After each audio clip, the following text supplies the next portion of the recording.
ಬೆಂಗಳೂರಲ್ಲಿ 2 ವರ್ಷದ ಮಗು ಅನುಮಾನಾಸ್ಪದ ಸಾವನ್ನ ಅಪ್ಪಿದೆ. 2 ವರ್ಷದ ಕಾರ್ಲೆಟ್ ಡೇಸಿ ಈಗ ಅನುಮಾನಾಸ್ಪದವಾಗಿ ಸಾವನ್ನ ಅಪ್ಪಿರುವಂತದ್ದು. ಯಾವ ಕಾರಣಕ್ಕೆ ಸಾವಾಗಿದೆ ಅನ್ನುವಂತ ವಿಚಾರಕ್ಕೆ ಸಂಬಂಧಪಟ್ಟಂತೆ ವಿಚಾರಣೆ ಕೂಡ ಆಗ್ತಾ ಇದೆ, ತನಿಖೆ ಕೂಡ ನಡೆಸಲಾಗ್ತಾ ಇದೆ. ಬಟ್ 2 ವರ್ಷದ ಮಗುವಿನ ಅನುಮಾನಾಸ್ಪದ ಸಾವು ಹಲವಾರು ಸಂಶಯಗಳಿಗೆ ಎಡೆ ಮಾಡಿಕೊಟ್ಟಿದೆ. ಕಾರ್ಲೆಟ್ ಡೈಸಿ ಸಾವಿಗೀಡಾದ ಕಂದಮ್ಮ, ಮಗುವಿನ ಸಾವಿನ ಹಿಂದೆ ತಂದೆ ತಾಯಿಯ ಕೈವಾಡದ ಶಂಕೆ ಕೂಡ ವ್ಯಕ್ತವಾಗ್ತಾ ಇದೆ ನೋಡಿ. ಮೇಲ್ನೋಟಕ್ಕೆ ಮಗು ಉಸಿರಾಟದ ಸಮಸ್ಯೆಯಿಂದ ಸಾವು ಅಂತ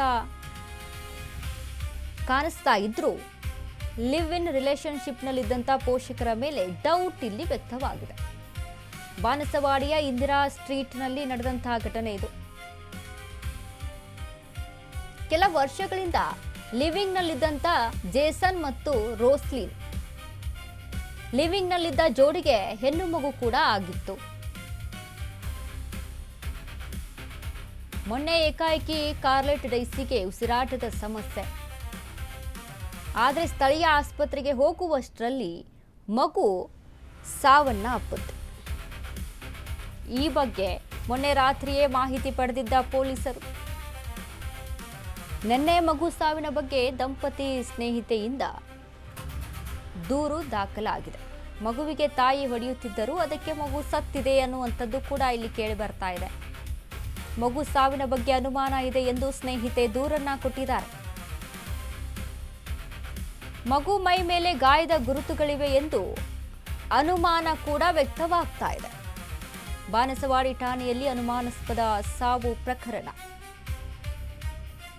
ಮರಣೋತ್ತರ ಪರೀಕ್ಷೆ ವರದಿ ನಂತರ ಸಾವಿನ ಕಾರಣ ಬೆಳಕಿಗೆ ಬರುತ್ತೆ.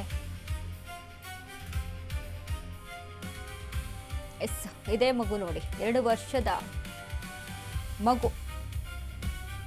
BNS 194 ಸೆಕ್ಷನ್ ಅಡಿಯಲ್ಲಿ ಕೇಸ್ ದಾಖಲಾಗಿರುವಂಥದ್ದು. ಬೆಂಗಳೂರಲ್ಲಿ 2 ವರ್ಷದ ಮಗು ಅನುಮಾನಾಸ್ಪದ ಸಾವು ವಿಚಾರಕ್ಕೆ ಸಂಬಂಧಪಟ್ಟಂತೆ ಕಾರ್ಲೆಟ್ ಡೈಸಿ ಸಾವಿಗೀಡಾದಂಥ ಕಂದಮ್ಮ ಯಾವ ಕಾರಣಕ್ಕೆ ಉಸಿರುಗಟ್ಟಿ ಏಕಾಏಕಿ ಉಸಿರುಗಟ್ಟಿಯಲ್ಲಿ ಸಾವನ್ನಪ್ಪುತ್ತಾ?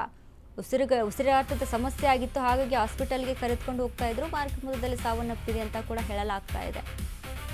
ಅಂದರೆ ಈಗ ಯಾರನ್ನು ಕೂಡ ಅಷ್ಟು ಈಸಿಯಾಗಿ ನಂಬುವಂಥ ಸಿಚುವೇಶನ್ಸ್ ಇಲ್ಲ. ಯಾಕೆಂದರೆ ಇತ್ತೀಚೆಗೆ ಒಂದು ಘಟನೆಯನ್ನು ಗಮನಿಸಿದ್ವಿ. ವೆನ್ನೆಲ್ಲಾ ವಿಚಾರಕ್ಕೆ ಸಂಬಂಧಪಟ್ಟಂತೆ ವೆನ್ನೆಲ್ಲಾ ಮಗುವನ್ನು ಯಾವ ರೀತಿಯಾಗಿ ಅಲ್ಲಿ ಸಾವನ್ನಪ್ತು, ಆ ಸಾವಿನ ಹಿನ್ನೆಲೆ ಏನಿತ್ತು, ಅದನ್ನು ಇನ್ನೂ ಯಾವ ರೀತಿಯಾಗಿ ತಿರುವನ್ನು ಪಡೆದುಕೊಳ್ತಾ ಇತ್ತು, ಇದೆಲ್ಲವನ್ನ ಕೂಡ ಗಮನಿಸಿದ್ವಿ ನಾವು.